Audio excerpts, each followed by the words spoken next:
这场武士射中靶心，才算有给公主做驸马的资格。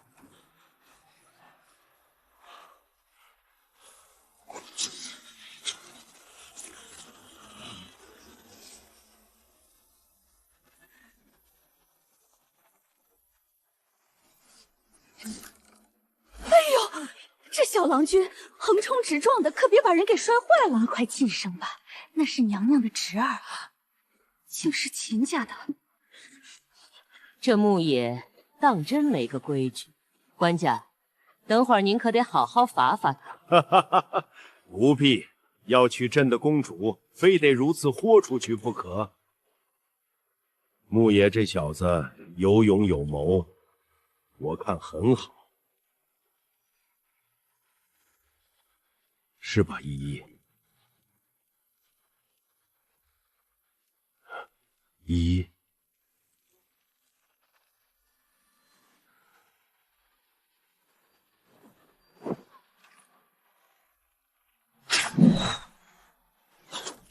射中第3名。可惜了。是啊，本朝选驸马的规矩，从来都只在第1、2名里挑。他这算是没希望了。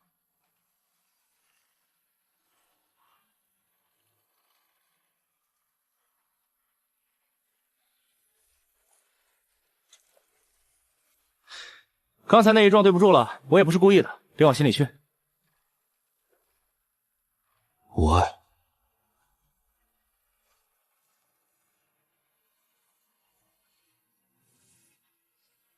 江守，原来你叫江守。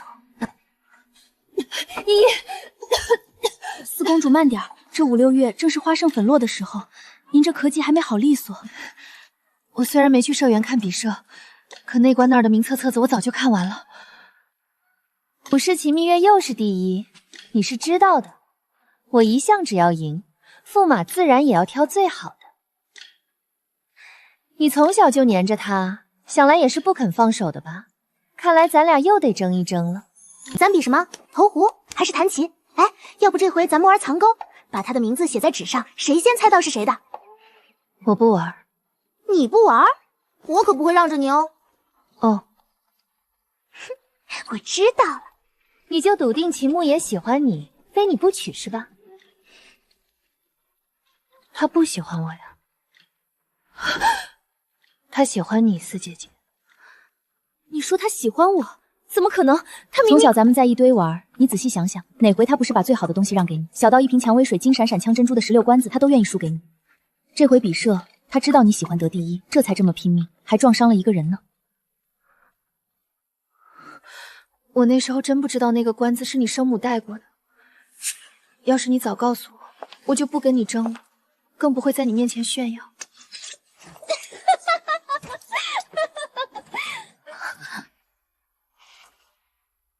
对不起，我还把关子弄坏了。你又不知道，而且当时你带过来给我看，我什么也没说就跟你抢，这才摔坏了。母妃要是活着，也只会说我脾气坏，不会怪你的。而且那时我哭得那么凶，除了想念母亲，还因为秦牧野是为数不多知道那关子来历的人。他知道，他知道，却还是没有帮我赢回来。从那刻起，我便不再对他心动。关子的事总归我有错。这样吧，这回你选哪个驸马，我都不跟你争。说吧，你选谁？是第1名的秦牧桃，还是第2名的那个侍郎公子？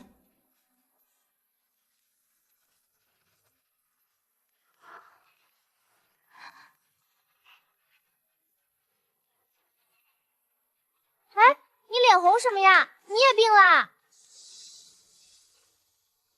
你到底选谁嘛？郡主，秦小郎君已经在阁楼候着了。他倒是心急，能不急吗？如今宫里谁不在传？您和四公主定会有一位选他做驸马。秦小郎君17岁便中进士，又是皇后的亲侄子，这门亲事那是板上钉钉了。确实，他肯定会是四姐姐的驸马。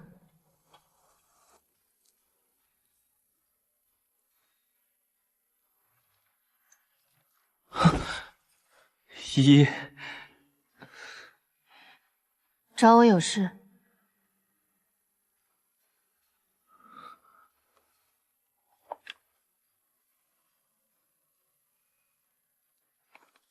簪子，从前他总认为我不能像四姐姐那样装扮华丽，如今却为了四姐姐花大手笔，送我这样贵重的首饰。以前我惹你伤心了，你便不太爱理我，我就是怕。放心吧，你这回武士都得了第一，还怕什么？真的，太好了，依依，你不知道我有多高兴。行了，收敛收敛，这会子把脸笑僵了，等真做驸马爷那天，你笑不出来怎么办？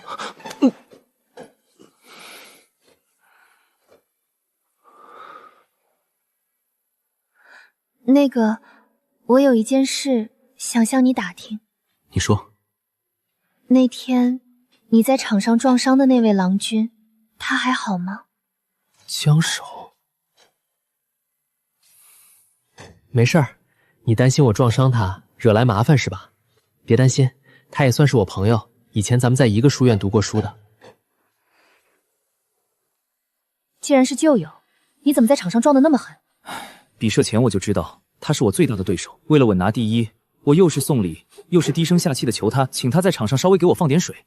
谁知他礼不收，还在场上跟我争头筹，我一时生气就……放心吧，我找他家的大夫问过了，就是些皮外伤，休养一段日子就好了，不会牵连到我。那就好。你和他相熟，那他现在做的是什么官？家里是京城的吗？你怎么总问他呀？参选的郎君里就他一个我不认得，不过是有些好奇。他就是个苏州小门户出来的，外放了几年，年前才上京城。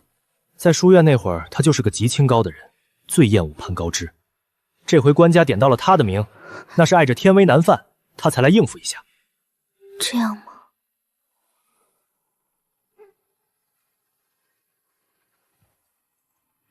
依依，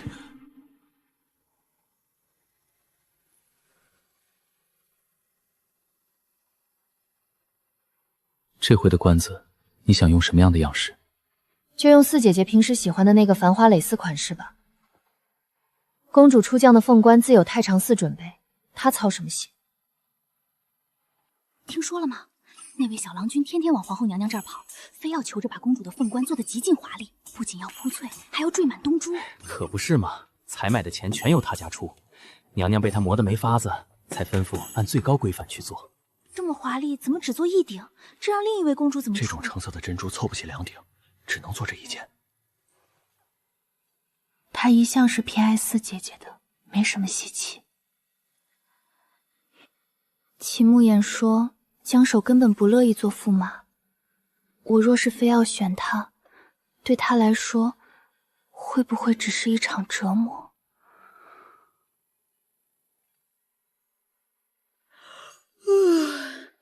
还没选好呢，明日爹爹和娘娘可就来问话了。你不选，我也不好抢先选呀。我要是选了，他却不心悦我，那怎么办？谁啊？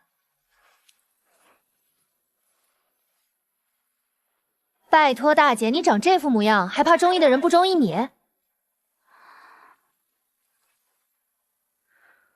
我母妃就是因为这张艳丽的相貌带来的灾祸。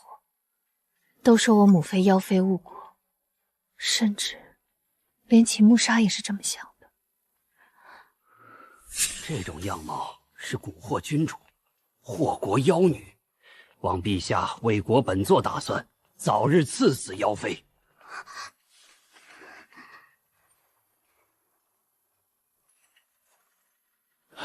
娘子，前朝的札子又送来了，说您的圣宠压过了中宫，唯恐社稷荒废啊。我一欲成妻，如此也不肯放过我吗？这一死，朝臣们总算能松口气了。依依，听我的，以后穿戴素净些最好。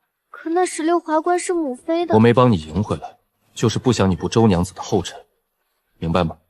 那样艳丽只会招来祸事。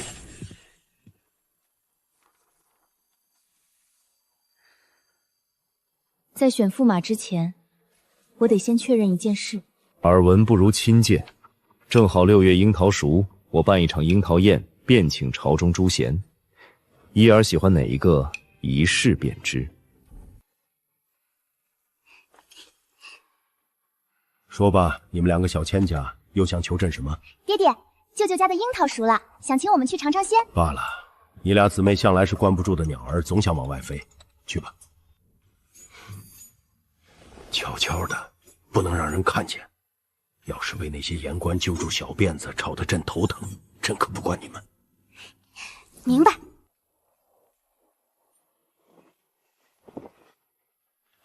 上回见你还才到腰呢，这一转眼都长这么高了。你娘当年也如你这般。过了许多年了呢。舅舅从前捎来的石榴枝子，种在母妃的宫院前，都结了3、4回果了。舅舅，那石榴甜津津的，是可好吃了。我怎么就忘了？石榴熟了好几遍。我的小姑娘也到该出嫁的年纪了。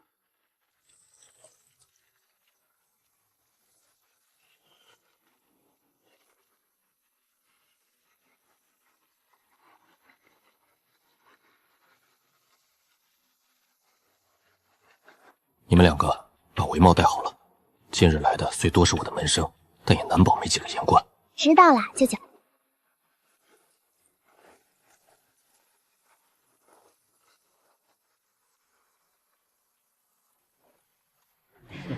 主子专门选了这艘船，隔着帘幕，外人瞧不见里头。人果然不少，那一团团攒动的斧头看得我头晕。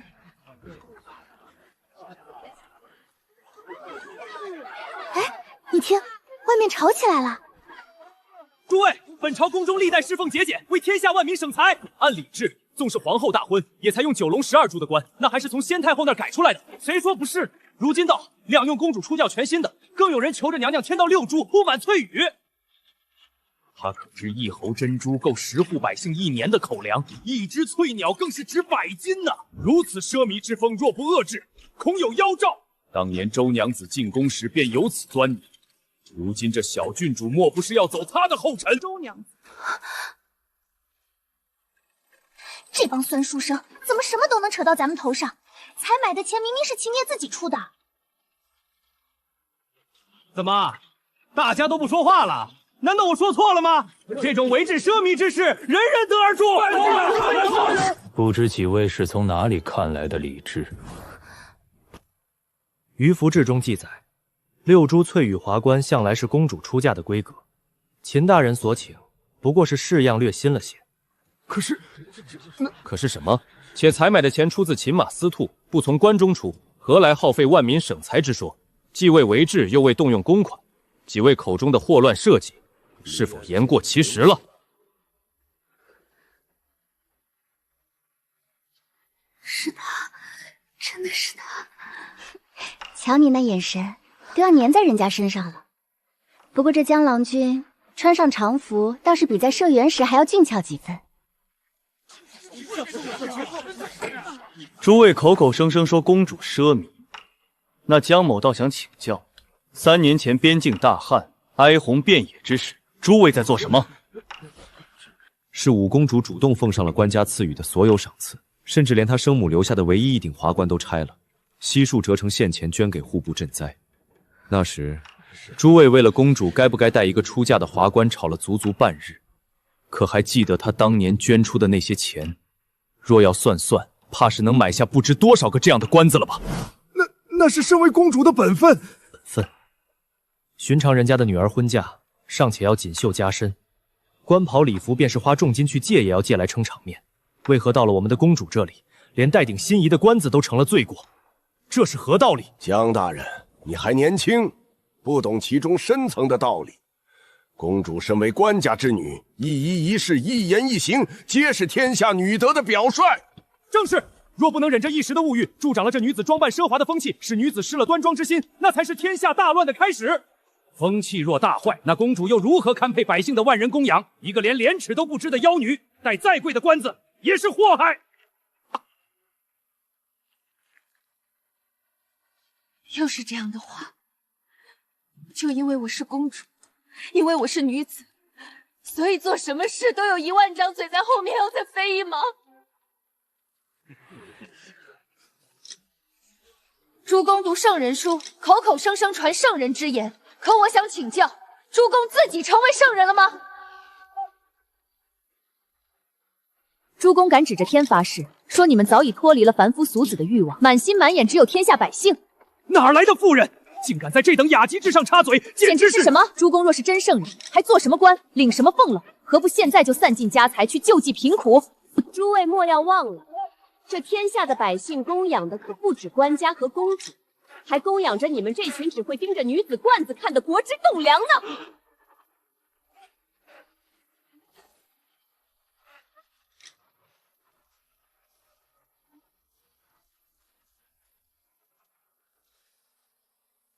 周大人，这船中女子实在是……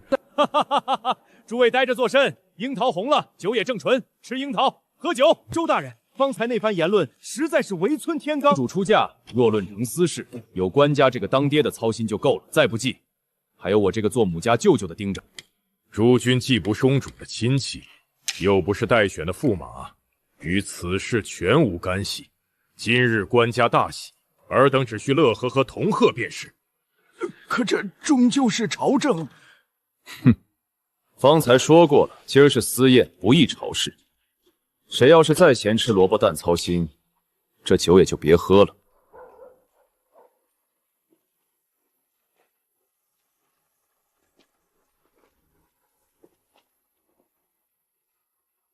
刚才那些酸叔子的话，你们两个莫要往心里去，不过是一顶冠子，算不得什么天大的事。舅舅，那可是六珠铺翠，还要缀满东珠，贵得吓人呢。贵又如何？我这些年在外面，别的没攒下，银钱倒是不少。只要喜欢，要多少有多少，这钱舅舅出了。多谢舅舅。好了，时辰不早了，宫门落锁前必须赶回去。走吧。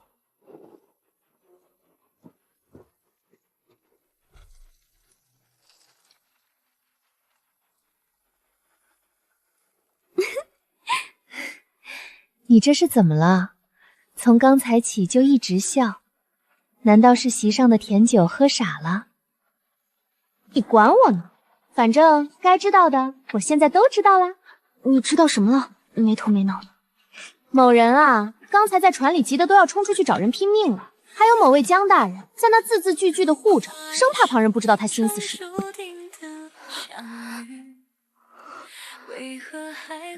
四姐姐，你小傻子，紧张什么呀？你以为我是那种不讲理的人？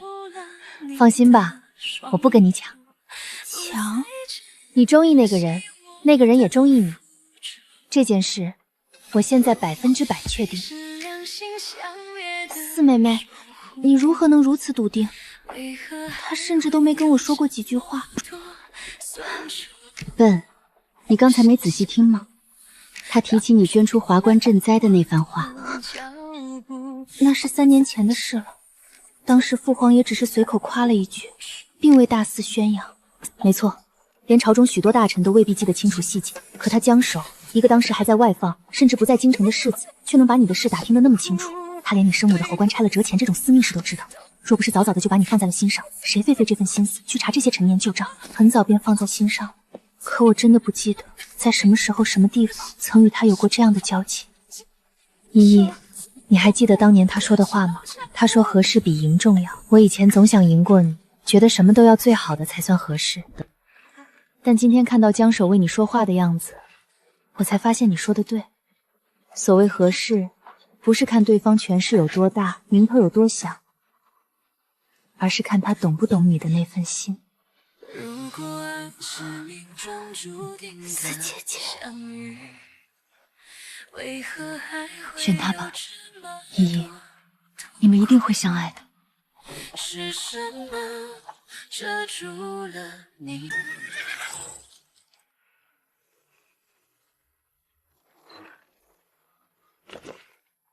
见过两位公主，请快些入内。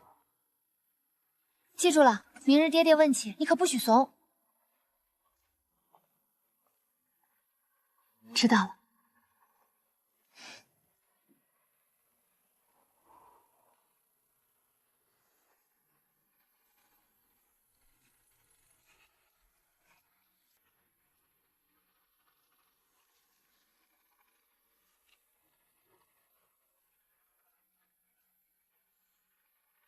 郡主，您这一大早就在写信，还是用的最名贵的茉莉花茜，莫非是给舅老爷的回信？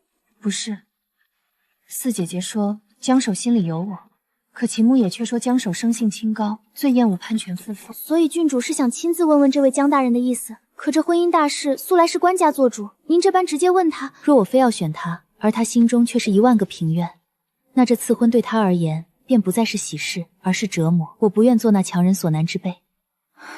郡主心思细，总为旁人着想，可这信该托谁送去才稳妥？这几日正是六弟弟听学的日子。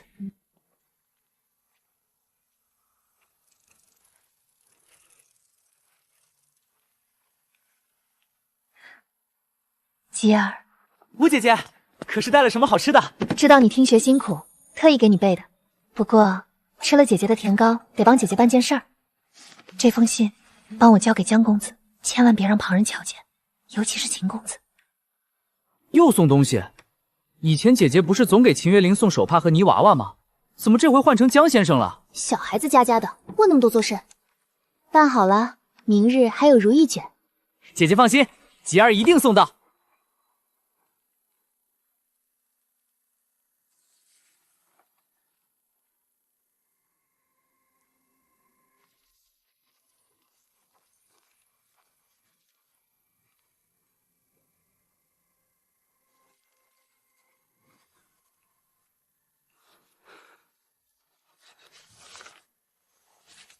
江先生，这是吴姐姐给你的。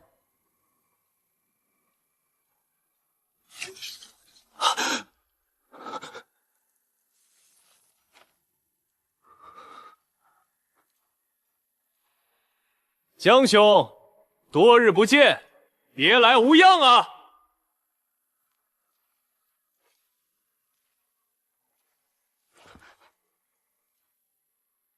介儿，你在这儿捣鼓什么呢？没什么，我问江先生客热呢。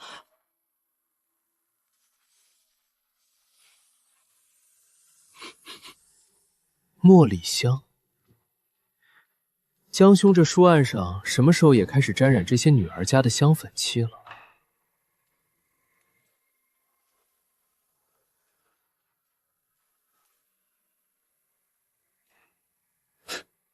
看来江兄这集贤院学士做得风生水起，连这宫里的艳福也是不浅呢。秦兄刚回京，还是先操心你自己的课业吧。我有什么好操心的？如今万事皆定，只等最后的一纸诏书。江兄，到时候请你喝喜酒，你可别推辞。说起来，还得感谢江兄在社员的成全。这2日官家和皇后娘娘常召我入内，看来这万事皆定，好事将近啊。秦大人武艺超群，第一名实至名归，谈不上成全。你这个人就是太死板。你说你拼了命摔下马又爬起来，落得一身伤，结果呢还不是个第3名。这世上的事儿，光有傲骨是不够的，得看命。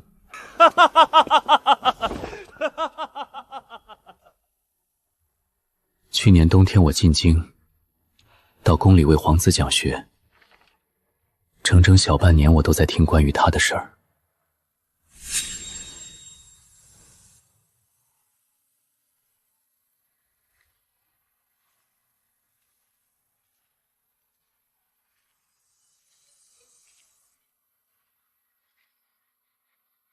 你们听说了吗？五公主今儿又把官家赏的那对赤金镯子给捐了，是要给南边受灾的百姓。五公主赵一嘛，咱们宫里谁不知道？她那性子随和的紧，咱们做下人的，要是受了穷遭了难，只要求到她跟前，就没空主守回来的，可不是吗？长得那么明艳动人的一位主，偏偏这运气，哎，说来也怪，明明是万千宠爱于一身，可回到了关键时刻，总要输那么一截。可不是，生辰那天想要那顶16主抢了风头，如今到了选驸马的时候，他中意的那位秦郎君，心思似乎也不在他身上。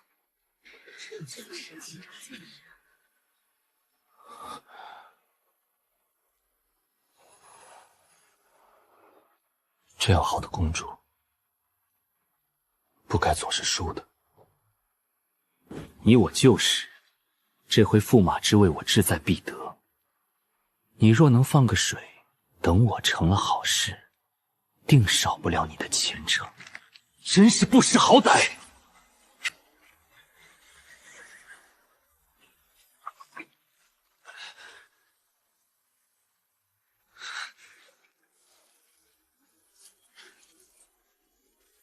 听说了吗？10日后礼官就要公布了，要是5公主和4公主都选了秦家那郎君，可有热闹瞧喽！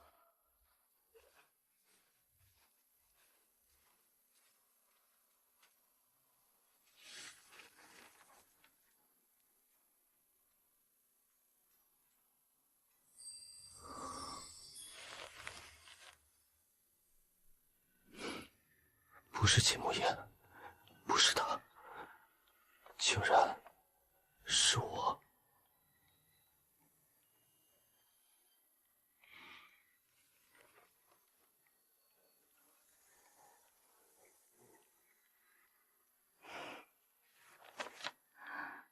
愿得一心人，他果然没有让我失望。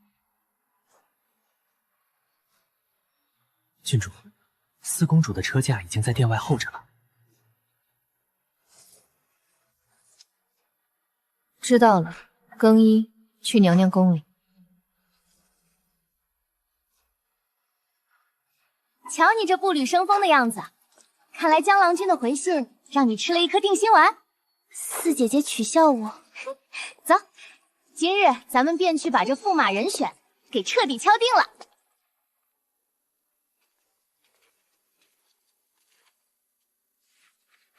娘娘，儿臣与依依商量好了，今日特来复命。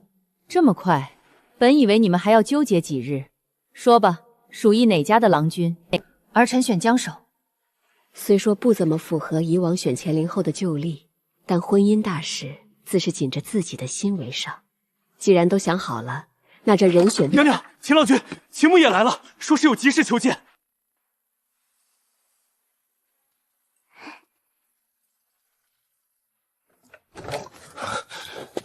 娘娘，那顶凤冠的进程，儿臣已经命人停下了。停了？你前几日不是还求着本宫，非要办得极其华丽吗？还不都是前朝那些言官闹的？现在满朝风言风语，说儿臣奢靡为质，那几个御史的唾沫星子都要把儿臣淹了。真不该依着依依去费钱做那劳什子婚冠，儿臣为了讨她欢心，真金白银的花了，结果反倒落了真不是，惹来一堆口舌麻烦。你这话本宫就不爱听了，如何又怪到依依身上？你呀，从小眼睛就盯着依依，可挑剔也在她身上。娘娘，儿臣只是觉得为了个物件遭人非议，实在不值。值不值看的是心，别说咱们宫里，就是民间普通人家家具，哪个父母丈夫不是攒上10年20年的嫁妆彩礼，图的不就是那欢喜风光？如今到了咱们公主出嫁，天生什么都要节省，还要被你这当事人抱怨。儿臣也是怕引起朝臣不满。那些官员个个盯着官家的私库，每遇上国家大事就闹着没钱，要官家节俭，要后宫省财。赈灾的时候一个个喊穷，轮到他们自己办寿筵，给儿女操办婚姻，哪个的排场办得不大？怎么？轮到公主戴顶像样的冠子，就成了祸国殃民了。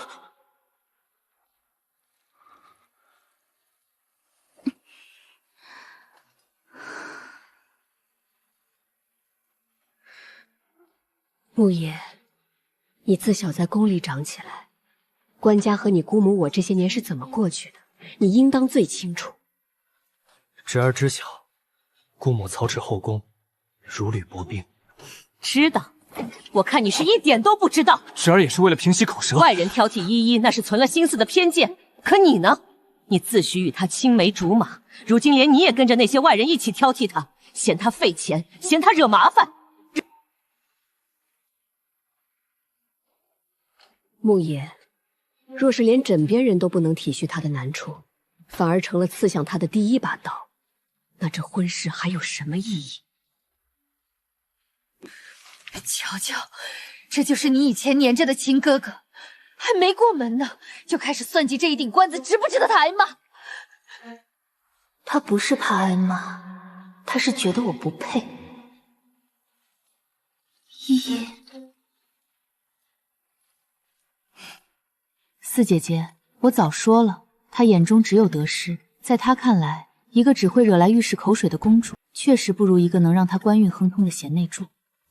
姑母息怒，是侄儿一时想偏执了。侄儿这就出宫，依旧去采买最好的珍珠，哪怕跑遍全城，也一定把那顶凤冠做出来。请娘娘帮侄儿安慰一下公主，告诉她，我从未嫌弃过她，方才只是一时糊涂。不必了，凤冠的事与你无关了。不与我相关？娘娘这话是什么意思？儿臣是待选的驸马之首，这……退下。姑母，秦大人，请吧，莫要让娘娘为难。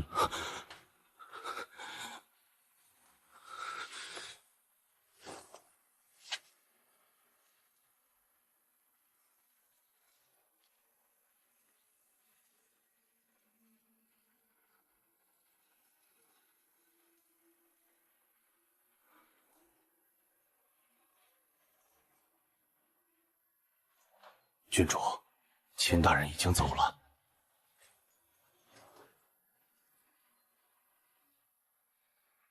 走得好。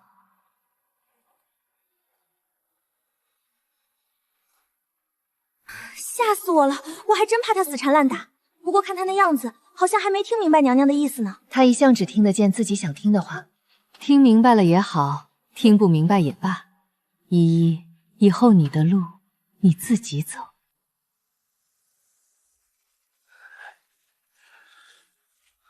大人，您撑着点儿，这日头实在太毒了。您已经中了暑气，咱们先在前面凉亭歇歇脚吧。不能歇，今日是宫宴宣布驸马的时候，我必须赶回去，亲手把这枚珍珠呈给娘娘，呈给依依看。可您的身子，刚才大夫说了，您这虚脱之症若在强撑，怕是要落下病根的。闭嘴！就差这一步了。只要有了这枚珠子，一定会原谅我的。我才是那个第一名。除了我，谁能配得上他？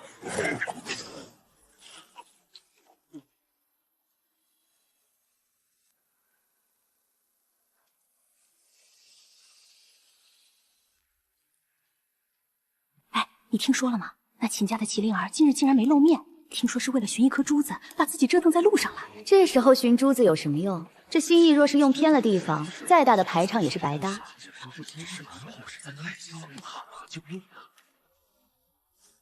奉天承运，官家诏曰：五公主赵仪择选驸马，集贤学士江首。江首，竟然真的是江首！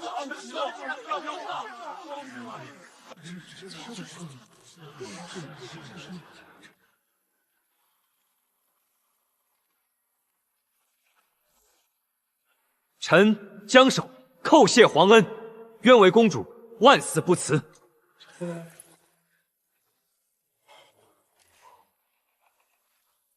父皇，儿臣今日谁也不选。哦，为何？从前儿臣总觉得凡事都要争个第一才算圆满，所以儿臣要抢最红的花冠，要争最出风头的帮手。但如今儿臣明白了，那并不是儿臣真心想要的。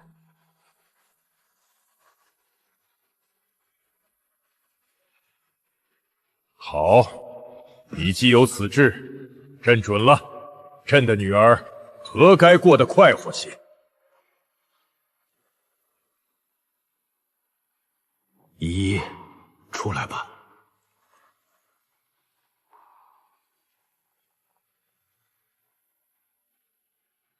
既然已经定下了，这婚姻大事总要相告父母。既然江首已领旨，你便带着他去跟你母亲说一声吧。是。是。儿臣这就去。哎，这丫头毛毛躁躁的，成何体统？快，没看见下雨了吗？赶紧叫几个手脚利索的，拿上伞跟上去。若是淋坏了朕的宝贝女儿，朕唯你们是问。官家，您且瞧瞧那边。不必了，有人跟得比咱们的人快多了。长记溪听日暮，沉醉不知归，月落平幕前。公主，慢些！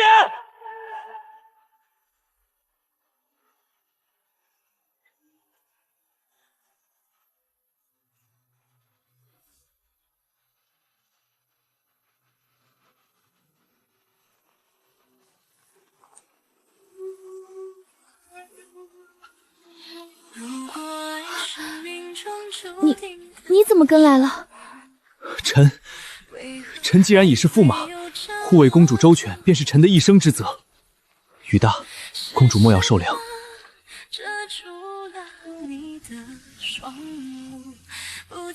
罢了罢了，由着他们去吧。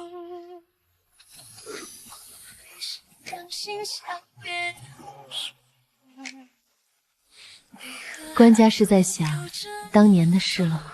朕在想，当年朕也是这般年纪，也是在这样的一场大雨里，跟着周娘子在回廊里疯跑。朕以前总怕她步她母亲的后尘，怕这盛世容颜受了委屈。如今看来，她比朕更有福气。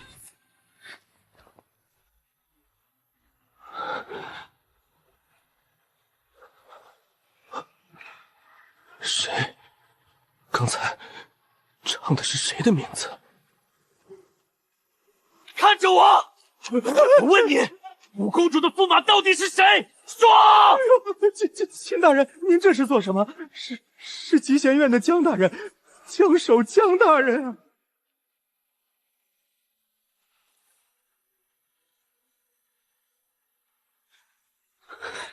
荒唐！简直是荒唐透顶！他们两个素昧平生，连话都没说过几句，做什么夫妻？难道官家也糊涂了吗？燕哥，这话您跟奴才吼也没用啊！这婚姻大事讲究的是个缘分。缘分？什么狗屁缘分？奴才说句不中听的，您从小就爱管着五公主，事事都要她听您的，可哪回不是反着她的心愿来？现在人家选了中意的郎君，月老的红线怎么牵，跟您又有什么相干呢？怎么不相干？我才是第一。从小到大，文士、武士、棋圣，我明明什么都拿的第一，为什么偏偏选了他？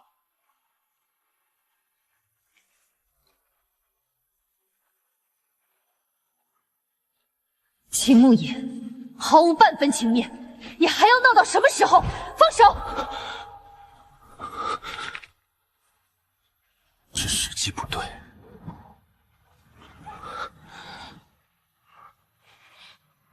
如果这雨晚下半个时辰，如果我那匹马没在官道上累倒，只要我能赶在宣旨前把那枚珠子呈上去，你还要自欺欺人到什么时候？你口口声声说时机不对，可你忘了，有的人看似事事争先，从一开始就占据了最好的时机。你和依依是什么交情？那是相伴数年、郎骑竹马绕青梅的深情。对啊，我们从小一起长大，我最了解他，我做的一切都是为了了解他。你所谓的了解，就是他想要16华冠时，你为了你的大局观故意设偏。你所谓的了解，就是你一边为了他去改制凤冠，一边又在私下里嫌弃他招惹口合。这宫里多少双眼睛看着你，陪了他这么多年，到头来还是白首如新，因为你从未真正走进过他的心，或者说你从未想过要去问问他的心。而江守呢，在周府的樱桃宴上，一番掷地有声的维护，就抓住了那根红线，绝不放手。他一个寒门学子，他能给他什么？趁着这几日，好好练习一下喜庆的笑吧。毕竟公主出嫁那天，作为母家的侄儿，也是京城的第一才子。你若笑不出来，怎么去帮姨姨和江大人开道送亲呢？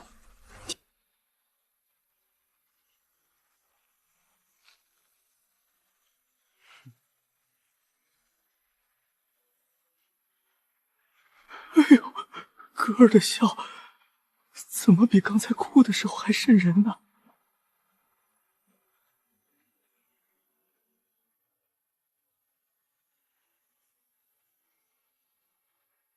官家，自古公主欢嫁皆有定式，如今不仅要新制婚冠，还要动用这等规模的翠羽东珠，这简直是开本朝奢靡之先河呀！请官家三思，若此事坏了规矩，恐寒了天下韩宋之心。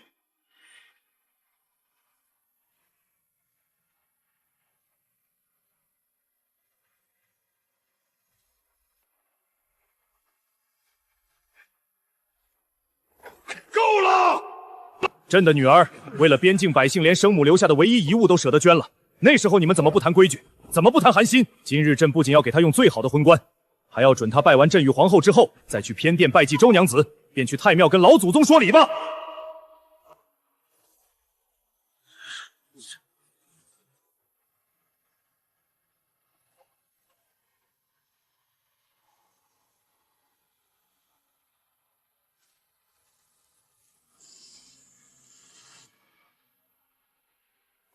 郡主，这树长得真好，就像周娘子还在的时候一样。是啊，这是母妃亲手种下的。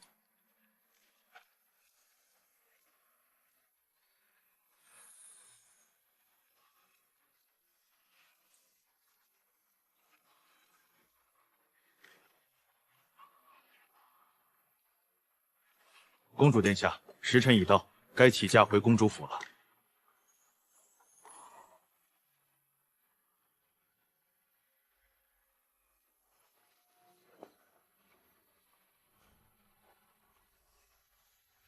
殿下是想念周娘子的味道了吗？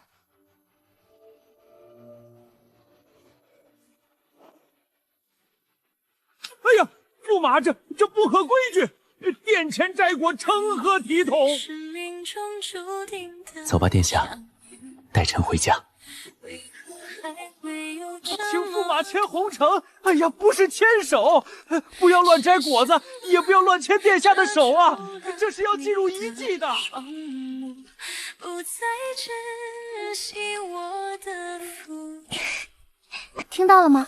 礼仪官说你错规矩了，你是想等明日被御史台弹劾吗？臣才疏学浅，读了那么多年的圣贤书，如今脑子里却只有一件事，那就是公主的规矩。哦，我可还没来得及给你立什么规矩呢。让殿下余生皆顺意，这便是臣间要守都已不存在，这辈子最大的规矩。就算是天在有辛苦，对和错都不必太在乎。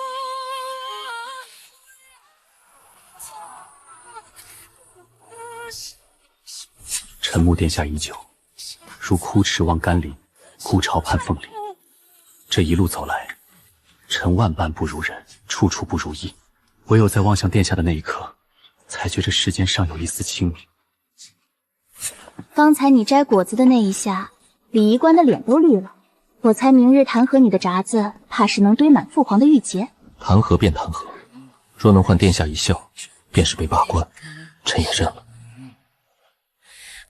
油嘴滑舌，本宫倒要看看你能嘴硬到几时。依依，你当真要跟他走？秦大人，今日是本宫出将之日，你身为宋卿官员，该去前头开道才是。我问你话，你真的想好了？一个寒门出身的极贤学士，他能给你什么？他能护得住你什么？公主自有决断，满身戾气骤然冻结。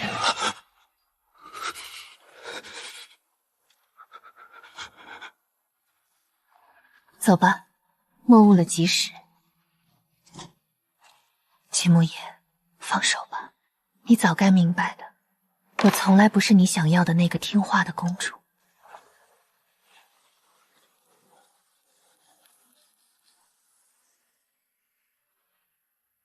将手，你凭什么？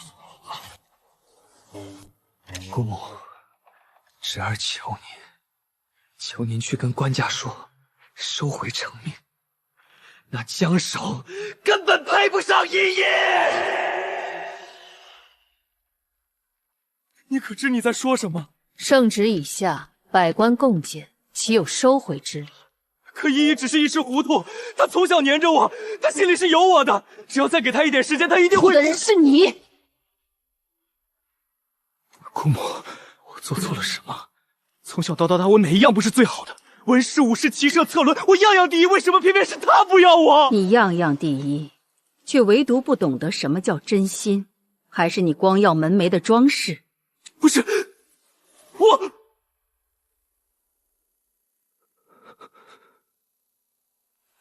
退下吧，你莫要再生事端。侄儿只是想要一个机会，只要依依愿意回头，我什么都……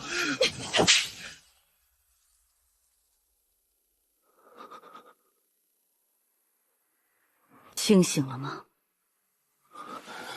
姑母，连你也不帮我。你若再执迷不悟，毁了的不只是你自己的前程，还有秦家100年的清誉。来人，送秦大人出宫。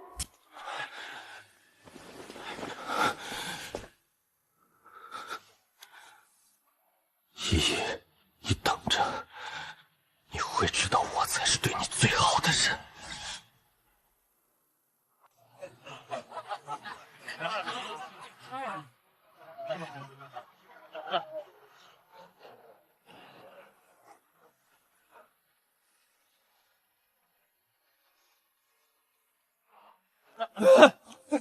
秦大人，这是……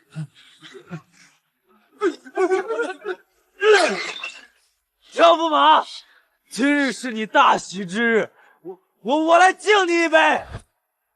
秦兄盛情，江某愧礼。你知不知道，依依她从小就黏我，她给我送过手帕、泥娃娃，写过10几封信，那些东西你见过吗？过去的事，秦兄记得倒是清楚，只是如今他身边站的人是我。依依，你选了他，你会后悔的。你性子那么倔，从小到大谁的话你都不肯听，他能忍你几天，还是1年？我知道他倔强，是因为他从小失去了母亲，只能自己撑着自己。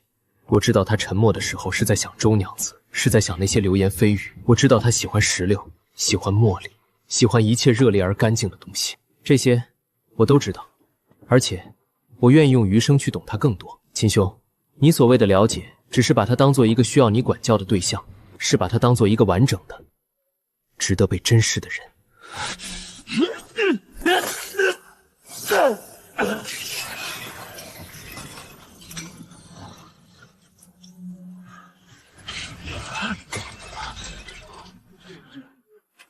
秦牧爷，你疯了！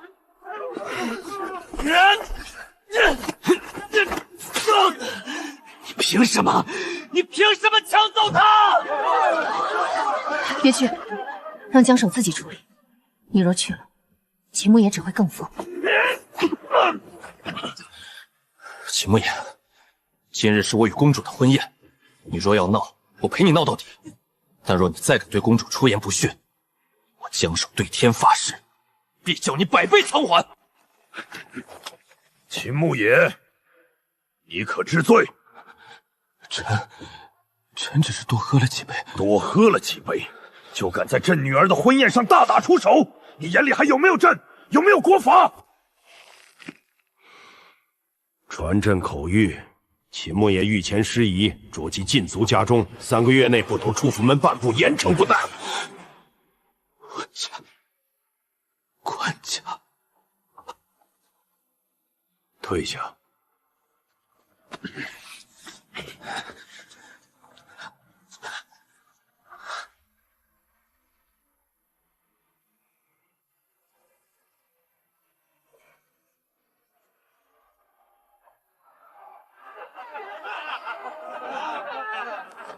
秦公子，怎么一个人在这儿喝闷酒？要不要过来跟兄弟们一起？滚！看见没，那就是秦家那位第一才子，从前多风光啊，如今被公主退了婚，整个人都废了。要我说，也怪不得公主。你看他这副模样，哪个女子愿意嫁？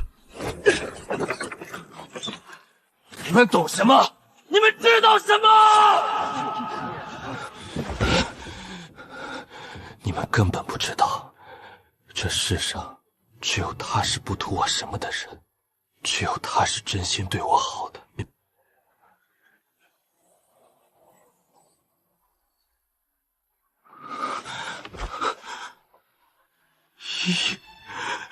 为什么你要选他啊？你今天念了半个时辰了，不累吗？念的是《诗经》，给咱们的孩子提前开蒙。当时殿下可有什么不适？有你在，什么都好。能遇见你，是我这一生最大的福气。油嘴滑舌。明日的早膳，我要吃蟹粉酥。有你在，什么都好。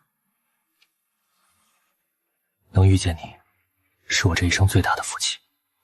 油嘴滑舌。明日的早膳，我要吃蟹粉酥。太医说了，寒凉的不能吃，就一口。半口也不行。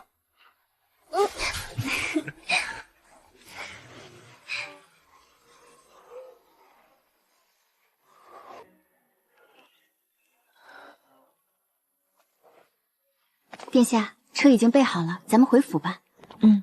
驸马说今日要亲自下厨，可不能让他等急了。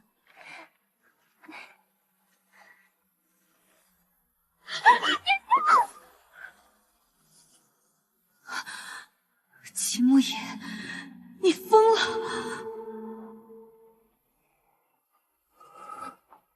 依依，别怕，我不会伤害你的。我只是想让你看清，谁才是真正爱你的人。依依，你知道吗？这世上只有我的表姐算计我的。秦牧野，你若敢碰我一根手指，必叫你死无葬身之地。你恨我也好，至少心里还有。秦明野，放开他！让我放我就放，你算什么东西？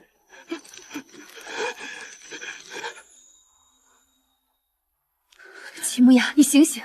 你这样下去，什么都挽回不了。挽回？我还有什么可挽回的？他不要我了，全京城的人都在看我的笑话，我什么都不在乎了。我可以当今日什么都没发生过。你若伤他分毫穷极生，也必叫你求生不得，求死不能。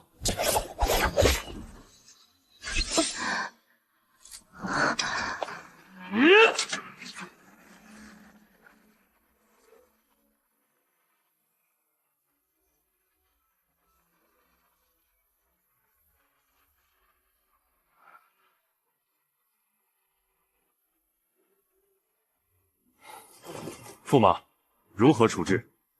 送交大理寺，以劫持皇亲论处。依依，这世上只有我是真心待你的。殿下，我们回家。秦牧野劫持皇亲，意图不轨，按律当斩。但念其秦氏旧勋，官家仁慈，改判流放苏杭，非诏不得回京。你让朕太失望了。臣领旨谢恩。我看着他的背影消失在门外的日光里，不带半分复仇的快意，只有清澈温润，只有一种淡淡的释然。你别转了，转得我头都晕了。依依身体底子好，不会有事的。臣知道，可是恭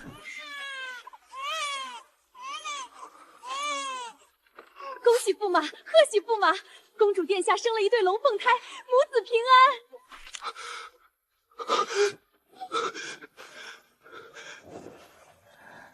殿下，辛苦你了。不辛苦，看看孩子。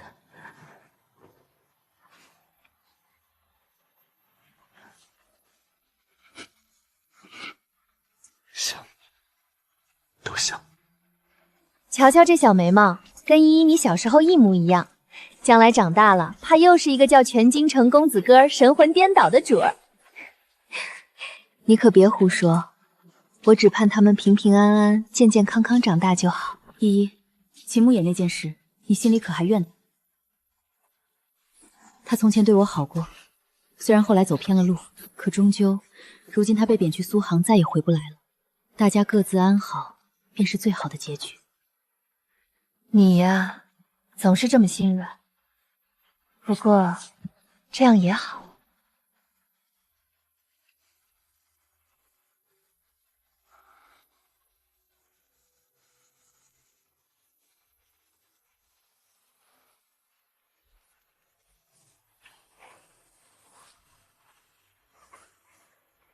有你们在，这一生足够了。